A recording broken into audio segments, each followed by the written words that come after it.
عندما أغرتهم بالمكوث بين أحضانها أظهرت قسوتها ففاجأوها بقوتهم.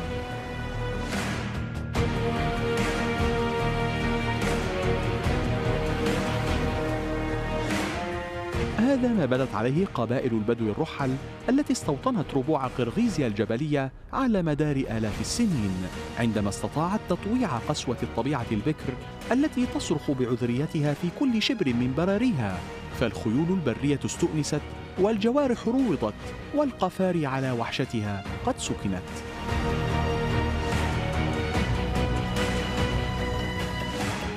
عشق البادية تجذر في نفوس القرغيز منذ الأزل، واستلهموا من كل ركن فيها ما ساعدهم على الاستقرار والتمتع بالحياة. كانت الشجاعة والجرأة والإقدام الأساس الذي بسطوا به سيطرتهم على المكان واكتسبوا به احترام الأعداء.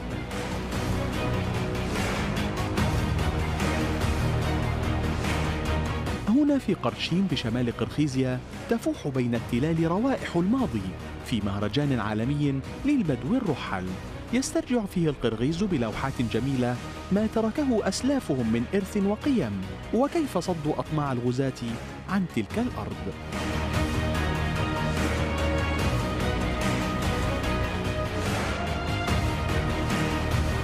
في تراث شعب القرغيز يعد ماناس أشهر الحكماء وأبرز الشخصيات في تاريخهم على الإطلاق، وهو فيلسوف حكاء كان يستحث همم الرجال ويقوي من عزيمتهم ويستحضر حماسهم عند الشدائد، إذ يبرع في سرد حكايات الأجداد وتاريخهم العظيم في نمط شعري موسيقي بشكل لا يتقنه إلا القليل.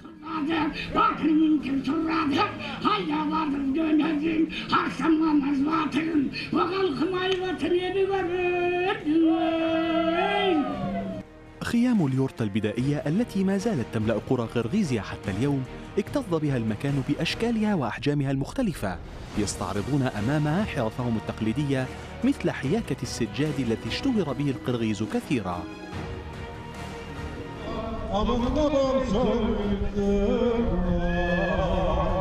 مقطوعات من الموسيقى التراثية على آلة القمز القرقيزية جذبت إليها الأبصار والأسماع عندما تفننت في عزفها الأنامل الصغيرة.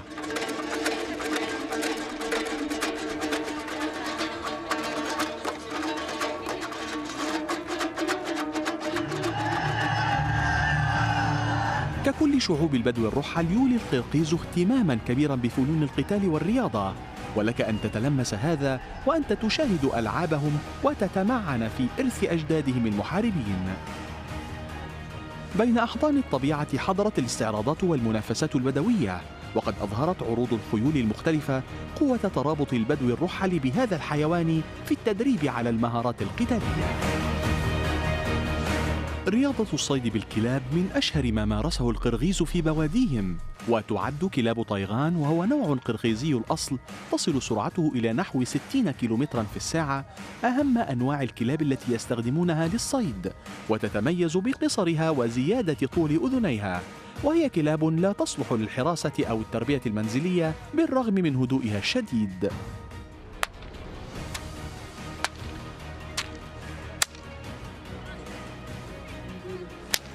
أطفال القرغيز تحدوا الكبار عندما مزجوا براءتهم الفطرية بفتوة أجدادهم المحاربين من البدو الرحل، مستعرضين تلك المهارات بكل ثقة وتمكن. وأنا أطالع إقبال القرغيز على استعراض تراثهم وماضي أسلافهم الرحل، أيقنت أن تمسكهم بتاريخهم وعاداتهم رغم كل تلك القرون هو ما حفظ لهم قوتهم، وهو أيضاً ما سيحمي هوية أجيالهم الصاعدة وبوصلتها من الضياع. إنه إرث الزمان وسحر المكان وصلابة الأبدان.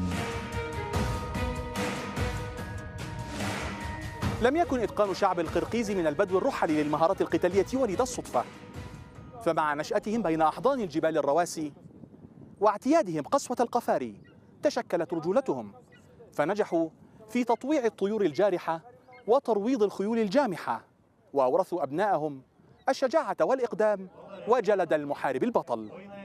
طارق الأبيض، الجزيرة، من المنطقة المحيطة ببحيرة إيسيك كول شمال قرقيزيا.